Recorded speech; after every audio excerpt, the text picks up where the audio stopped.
স্বাগত বিবিটিভি সংবাদে। সাথে আছে আমি সাথী বিশ্বাস অজান্তা। প্রথমেই জানিয়ে দিচ্ছি নিটল ইন্স্যুরেন্স সংবাদ শিরোনাম। লেফটেন্যান্ট তানজিম হত্যার উদ্দেশ্য জানালো মূল হোতা নাসির। হাসিনা কিভাবে দেশে ঢুকে তা আমরা দেখব বললেন রুমিন ফারহানা।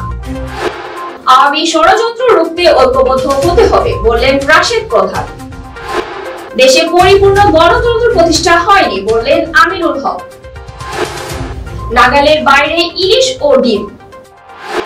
শুনছিলেন নিটল ইন্স্যুরেন্স সংবাদ শিরোনাম, এবার বিস্তারিত। বিগত 5 বছর যাবত মোটর ইন্স্যুরেন্স প্রিমিয়াম আহরণ এবং মোটর ইন্স্যুরেন্সের সর্বোচ্চ বীমা দাবি পরিশোধ করে আসছে নিটল ইন্স্যুরেন্স।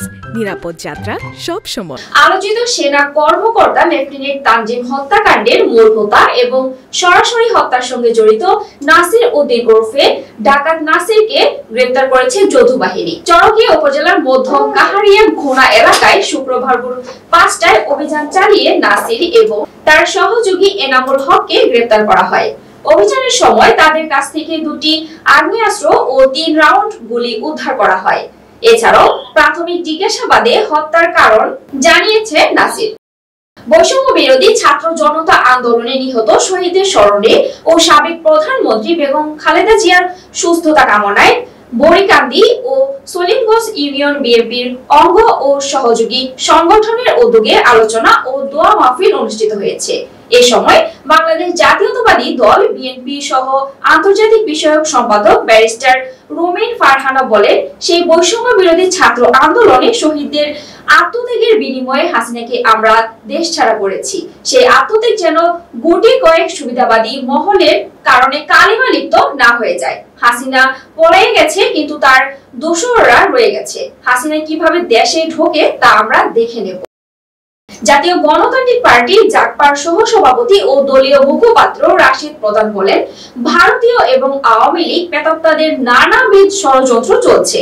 আমাদের সজাগ থাকতে হবে যেন কোন রকমের ষড়যন্ত্রে বাংলাদেশের স্বাধীনতা ও সার্বভৌমত্ব আবারও বিপন্ন না হয়।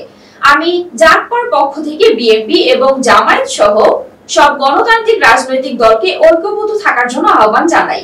আসুন আমরা ফ্যাসিস্ট শেখ হাসিনার বিরোধী আন্দোলন যেভাবে কাঁধে কাঁধ মিলিয়ে দেশের 63টি রাজনৈতিক দল একসঙ্গে করেছিলাম, ঠিক একই ভাবে এখনো ঐক্যবদ্ধ থাকি যাতে বাংলার মাটিতে গণহত্যাকারী শেখ হাসিনা এবং আওয়ামী লীগের অপরাধী নীতি চিরতরে নিষিদ্ধ হয়।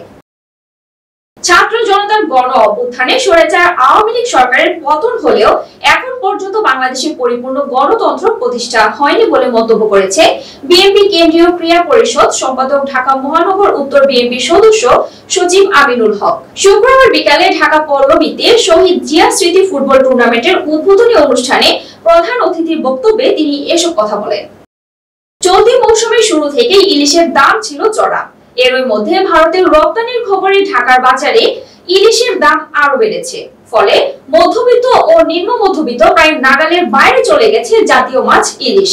একই অবস্থায় ডিমের ক্ষেত্রেও বেশ কিছুদিন আগে থেকে ডিমের মূল্য ছিল চড়া, এখন তা আরো বেড়েছে। গত সপ্তাহের চেয়ে ডিমের দাম ডজনে অন্তত 5 টাকা বেড়ে বিক্রি হচ্ছে 160 থেকে 165 টাকা।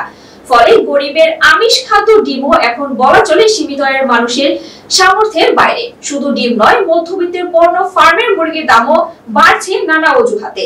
গত কয়েক সপ্তাহে বিভিন্ন ধরনের সবজির দাম কমে এলেও টানা বৃষ্টির কারণে সেটাও এখন বাড়তির দিকে। শুক্রবার রাজধানীর বিভিন্ন বাজারে দাম বিশ্লেষণ করে এমন তথ্য পাওয়া গেছে। সংবাদ শেষ করব, যাওয়ার আগে শিরোনাম জানিয়ে দিচ্ছি আরো একবার। লেফটেন্যান্ট তানজিম হত্যার উদ্দেশ্য জানালো মূল হোতা নাসির। হাসিনা কিভাবে দেশে ঢুকে তা আমরা দেখব বললেন রুমিন ফারহানা। আওয়ামী ষড়যন্ত্র রুখতে ঐক্যবদ্ধ হতে হবে বললেন রাশেদ প্রধান। দেশে পরিপূর্ণ গণতন্ত্র প্রতিষ্ঠা হয়নি বললেন আমিনুল হক। নাগালের বাইরে ইলিশ ও ডিম। বিবিটিভি সংবাদ এ পর্যন্তই। সর্বশেষ সংবাদ জানতে ভিজিট করুন youtube/bbtv এবং ফেসবুকে লগ ইন করুন facebook/bbtv। এছাড়া আমাদের ওয়েবসাইটে ভিজিট করুন www.bbtv.news। এতক্ষণ সঙ্গে থাকার জন্য ধন্যবাদ।